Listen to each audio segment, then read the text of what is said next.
ಎಲ್ಲರಿಗೂ ನಮಸ್ಕಾರ. ಭವ್ಯ ಕನ್ನಡ ಚಾನಲ್ಗೆ ತಮ್ಮೆಲ್ಲರಿಗೂ ಸ್ವಾಗತ. ನಾವು ಈಗಾಗಲೇ ಎಲ್ಲ ಥರದ ವ್ಯಾಕರಣ ಅಂಶಗಳನ್ನು ಕಲಿತಾ ಬರ್ತಾ ಇದ್ದೀವಿ. ಹಿಂದಿನ ತರಗತಿಯಲ್ಲಿ ನಾವು ಪತ್ರಲೇಖನದ ಬಗ್ಗೆ ಅಭ್ಯಾಸ ಮಾಡಿದ್ವಿ. ಯಾವ ರೀತಿ ಪತ್ರಲೇಖನ ಬರೆಯಬೇಕು, ಅದರ ಅಂಶಗಳು ಯಾವುವು, ಅದರ ವಿಧಗಳು ಯಾವುವು ಅಂತ ನೋಡ್ಕೊಂಡು ಬಂದ್ವಿ. ವ್ಯಾಕರಣದಲ್ಲಿ ಮುಖ್ಯವಾದ ಅಂಶ ಅಂತ ಹೇಳ್ಬೋದು. ಏನಂದರೆ ಪ್ರಬಂಧಗಳನ್ನು ಬರೆಯುವುದು ಒಂದು ಮುಖ್ಯವಾದ ಅಂಶ. ಎಲ್ಲ ವರ್ಗದವರಿಗೂ ಅಂದರೆ ಎಲ್ಲ ತರಗತಿಯವರಿಗೂ ಪ್ರಬಂಧಗಳು ಬಂದೇ ಬರುತ್ತವೆ. ಅವುಗಳನ್ನು ಹೇಗೆ ಬರೀಬೇಕು, ಯಾವ ವಿಷಯ ಕೊಟ್ಟಿರುತ್ತಾರೆ ಅಂತ ನಾವು ನೋಡ್ಕೊಂಡು ಬರೋಣ. ಹಾಗಾದರೆ ಇಂದಿನ ತರಗತಿಯನ್ನು ಶುರು ಮಾಡೋಣ. ಮೊದಲನೇದಾಗಿ ಪ್ರಬಂಧ ಎಂದರೇನಂತ ನೋಡ್ಕೊಂಡು ಬರೋಣ. ಪ್ರಬಂಧ ಎಂದರೆ ಒಂದು ವಿಷಯದ ಬಗ್ಗೆ ಸಂಪೂರ್ಣವಾದ ಮಾಹಿತಿಯನ್ನು ನೀಡುವುದಕ್ಕೆ ಪ್ರಬಂಧಗಳು ಎನ್ನುವರು. ಹಾಗಾದರೆ ಈ ಪ್ರಬಂಧದಲ್ಲಿ ಒಟ್ಟು 3 ವಿಧಗಳು ಬರುತ್ತವೆ. ಮೊದಲನೆಯದಾಗಿ ಪೀಠಿಕೆ, ಎರಡನೆಯದಾಗಿ ವಿವರಣೆ ಅಥವಾ ವಿಷಯ ವಿವರಣೆ ಅಂತ ಕೂಡ ಬರ್ಕೋಬಹುದು, ವಿವರಣೆ. ಮೂರನೆಯದಾಗಿ ಉಪಸಂಹಾರ. ಈಗ ಮೊದಲನೇದಾಗಿ ನಾವು ಪೀಠಿಕೆ ಬರ್ಕೋಬೇಕು, ನಂತರ ವಿಷಯ ವಿವರಣೆ, ಆದ ನಂತರ ಉಪಸಂಹಾರ. ಈಗ ಈ ಪೀಠಿಕೆ, ವಿಷಯ ವಿವರಣೆ, ಉಪಸಂಹಾರ ಎಂದರೇನಂತ ನೋಡ್ಕೊಂಡು ಬರೋಣ ಮತ್ತು ಅದನ್ನು ಯಾಕೆ ನಾವು ಬರಿಬೇಕು ಅಂತ ತಿಳ್ಕೊಳ್ಳೋಣ. ಮೊದಲನೆಯದಾಗಿ ಪೀಠಿಕೆ. ಪ್ರಬಂಧದಲ್ಲಿ ಮೊದಲನೆಯದಾಗಿ ಬರುವುದು ಪೀಠಿಕೆ. ಪೀಠಿಕೆ ಅಂದರೆ ಪೂರ್ಣ ವಿಷಯವನ್ನು ಬರೆಯುವುದಕ್ಕೂ ಮುನ್ನ 2 ಸಾಲಿನಲ್ಲಿ ನಾವು ಯಾವ ವಿಷಯದ ಬಗ್ಗೆ ಪ್ರಬಂಧ ಬರಿತಿದ್ದೀವೋ ಅಂತ ತಿಳಿಸುವುದೇ ಪೀಠಿಕೆ. ಈಗ ವಿಷಯ ವಿವರಣೆ ಬಗ್ಗೆ ನೋಡೋಣ. ನಮಗೆ ಕೊಟ್ಟಿರುವ ವಿಷಯದ ಬಗ್ಗೆ ಸಂಪೂರ್ಣವಾದ ಮಾಹಿತಿಯನ್ನು ತಿಳಿಸುವುದಕ್ಕೆ ವಿಷಯ ವಿವರಣೆ ಎನ್ನುವರು. ಮೊದಲನೆಯದಾಗಿ ಪೀಠಿಕೆಯಲ್ಲಿ ನಾವು ಯಾವ ವಿಷಯದ ಬಗ್ಗೆ ಪ್ರಬಂಧ ಬರಿತಿದ್ದೇವೋ ಅದನ್ನು ಕೇವಲ 2 ಅಥವಾ 3 ಸಾಲಿನಲ್ಲಿ ತಿಳಿಸ್ತೀವಿ, ಅದಕ್ಕೆ ಪೀಠಿಕೆ ಅಂತಾರೆ. ವಿಷಯ ವಿವರಣೆ ಅಂದರೆ ಅದೇ ವಿಷಯದ ಬಗ್ಗೆ ಸಂಪೂರ್ಣವಾದ ಮಾಹಿತಿಯನ್ನು ನಾವು ಕೊಡ್ತೀವಲ್ಲ, ಅದಕ್ಕೆ ವಿಷಯ ವಿವರಣೆ ಅಂತ ಕರೀತಾರೆ. ಈಗ ಕೊನೆಯದಾಗಿ ಉಪಸಂಹಾರದ ಬಗ್ಗೆ ನೋಡೋಣ. ನಾವು ಯಾವ ವಿಷಯದ ಬಗ್ಗೆ ವಿವರಣೆ ನೀಡಿರುತ್ತೇವೋ ಅದರ ಅನುಕೂಲ ಹಾಗೂ ಅನಾನುಕೂಲದ ಮೂಲಕ ಆ ವಿಷಯವನ್ನು ಮುಕ್ತಾಯಗೊಳಿಸುವುದಕ್ಕೆ ಉಪಸಂಹಾರ ಎನ್ನುವರು. ಇದು ಪ್ರಬಂಧದಲ್ಲಿ ಬರುವ ಕೊನೆಯ ವಿಧ ಉಪಸಂಹಾರ.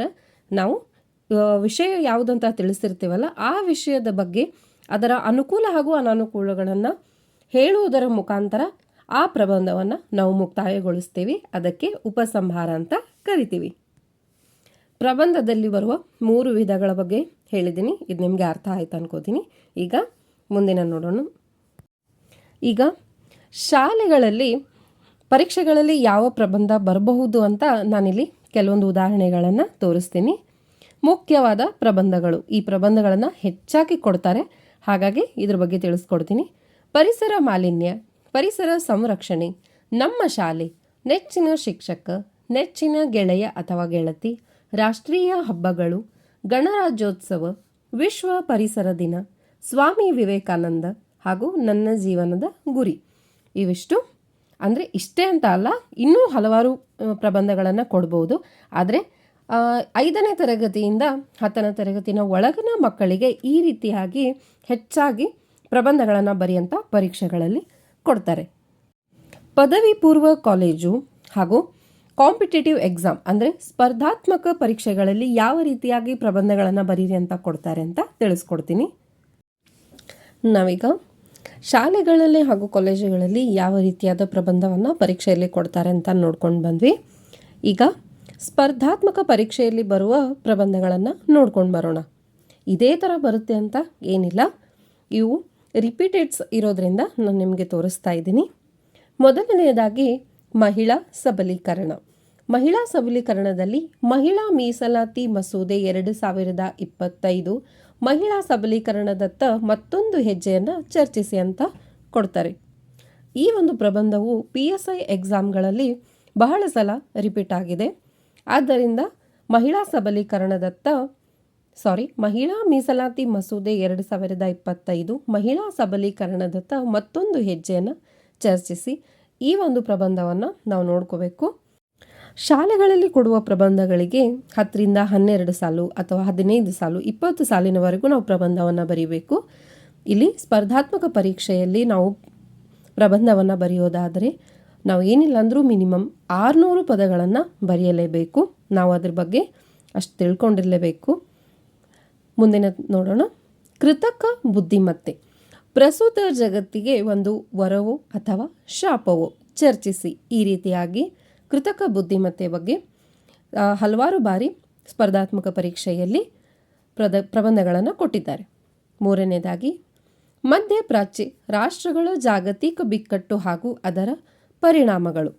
ಈ ರೀತಿಯಾಗೂ ಕೂಡ ಸ್ಪರ್ಧಾತ್ಮಕ ಪರೀಕ್ಷೆಯಲ್ಲಿ ಪ್ರಬಂಧಗಳನ್ನು ಕೇಳ್ತಾರೆ. ಮುಂದಿನದು ನೋಡೋಣ. ಇಂದಿನ ಸಮಾಜದಲ್ಲಿ ನೈತಿಕ ಮೌಲ್ಯಗಳ ಅವಶ್ಯಕತೆ ಕುರಿತು ಚರ್ಚಿಸಿ. ಇದಂತೂ ತುಂಬ ಸಲ ರಿಪೀಟ್ ಆಗಿದೆ ಸ್ಪರ್ಧಾತ್ಮಕ ಪರೀಕ್ಷೆಯಲ್ಲಿ. ನಾವು ಈ ಒಂದು ವಿಷಯದ ಬಗ್ಗೆ ತಿಳ್ಕೊಳ್ಳೇಬೇಕಾಗ್ತದೆ. ಚಂದ್ರಯಾನ 3 ಭಾರತದ ಬಾಹ್ಯಾಕಾಶ ಸಂಸ್ಥೆಯ ಸಾಧನೆಗಳ ಕುರಿತು ಚರ್ಚಿಸಿ. ಇದು ಕೂಡ ಈಗ ಚಾಲ್ತಿಯಲ್ಲಿರುವ ವಿಷಯವಾಗಿದೆ. ಹಾಗಾಗಿ ಇದರ ಮೇಲೂ ಕೂಡ ನಮಗೆ ಪ್ರಬಂಧಗಳು ಬರಬಹುದು. ರಷ್ಯಾ ಮತ್ತು ಉಕ್ರೇನ್ ಯುದ್ಧ ಹಾಗೂ ಜಾಗತಿಕ ಪರಿಣಾಮಗಳು. ನಾವು ಬೇರೆ ಬೇರೆ ರಾಷ್ಟ್ರಗಳ ಕುರಿತು ಕೆಲವೊಂದು ಮಾಹಿತಿಗಳನ್ನು ತಿಳ್ಕೊಳ್ಳೇಬೇಕು, ಕೆಲವೊಂದು ವಿಷಯವನ್ನು ನಾವು ಕಲಿಬೇಕು. ಅದರ ಮೇಲೂ ಕೂಡ ಪ್ರಬಂಧಗಳು ಬರುತ್ತವೆ. ಭಾರತ 5G ತಂತ್ರಜ್ಞಾನದತ್ತ ದೇಶವಾಗುತ್ತದೆ, ಚರ್ಚಿಸಿ. ನಾವು 5G ತಂತ್ರಜ್ಞಾನದ ಬಗ್ಗೆ ತಿಳ್ಕೋಬೇಕು, ಅದರ ಪರಿಣಾಮಗಳು ಹಾಗೂ ದುಷ್ಪರಿಣಾಮಗಳು, ಹಾಗೂ ಅದರ 5G ತಂತ್ರಜ್ಞಾನ ಬಂದರೆ ನಮ್ಮ ದೇಶ ಯಾವ ಮಟ್ಟಕ್ಕೆ ಹೋಗಿ ನಿಲ್ತದೆ ಅಂತ ನಾವು ಅದ್ರ ಬಗ್ಗೆ ಚರ್ಚಿಸಬೇಕು. ಹಾಗಾದರೆ ನೋಡಿದ್ರಲ್ಲ, ನಾವು ಇವತ್ತಿನ ತರಗತಿಯಲ್ಲಿ ಪ್ರಬಂಧಗಳನ್ನು ಕಲಿತಾ ಇದ್ದೀವಿ. ಪ್ರಬಂಧ ಎಂದರೇನು, ಅದರಲ್ಲಿ ಬರುವ 3 ವಿಧಗಳ ಬಗ್ಗೆ ತಿಳ್ಕೊಂಡ್ವಿ. ಹಾಗೂ ಶಾಲೆಗಳಲ್ಲಿ ಮಕ್ಕಳಿಗಾಗಿ ಯಾವ ಪ್ರಬಂಧಗಳು ಬರುತ್ತವೆ ಹಾಗೂ ಸ್ಪರ್ಧಾತ್ಮಕ ಪರೀಕ್ಷೆಯಲ್ಲಿ ಬರುವ ಪ್ರಬಂಧಗಳ್ಯಾವುವು ಅಂತ ನಿಮಗೆ ಕೆಲವೊಂದಿಷ್ಟು ಉದಾಹರಣೆಗಳನ್ನು ನಾನು ಕೊಟ್ಟಿದ್ದೀನಿ. ಮುಂದಿನ ತರಗತಿಯಲ್ಲಿ ನಾವು ಶಾಲೆಗಳಲ್ಲಿ ಯಾವ ರೀತಿ ಪ್ರಬಂಧ ಬರೀಬೇಕು, ಸ್ಪರ್ಧಾತ್ಮಕ ಪರೀಕ್ಷೆಯಲ್ಲಿ ಯಾವ ರೀತಿ ಪ್ರಬಂಧವನ್ನು ಬರೆಯಬೇಕು ಅಂತ 1 ಅಥವಾ 2 ಉದಾಹರಣೆಗಳ ಮೂಲಕ ನಿಮಗೆ ನಾನು ತಿಳಿಸ್ಕೊಡ್ತೀನಿ. ಇನ್ನೂ ನಮ್ಮ ಚಾನಲ್ನ ಯಾರು ಸಬ್ಸ್ಕ್ರೈಬ್ ಮಾಡದೆ ನೋಡ್ತಾ ಇದ್ದೀರೋ ಪ್ಲೀಸ್ ಸಬ್ಸ್ಕ್ರೈಬ್ ಮಾಡ್ಕೊಳ್ಳಿ, ನಮಗೆ ನೋಟಿಫೈ ಆಗಿರಿ ಅಂತ ಹೇಳ್ತೀನಿ. ಧನ್ಯವಾದಗಳು. ಮತ್ತು ಮುಂದಿನ ತರಗತಿಯಲ್ಲಿ ನಿಮ್ಮನ್ನು ಭೇಟಿ ಮಾಡ್ತೀನಿ.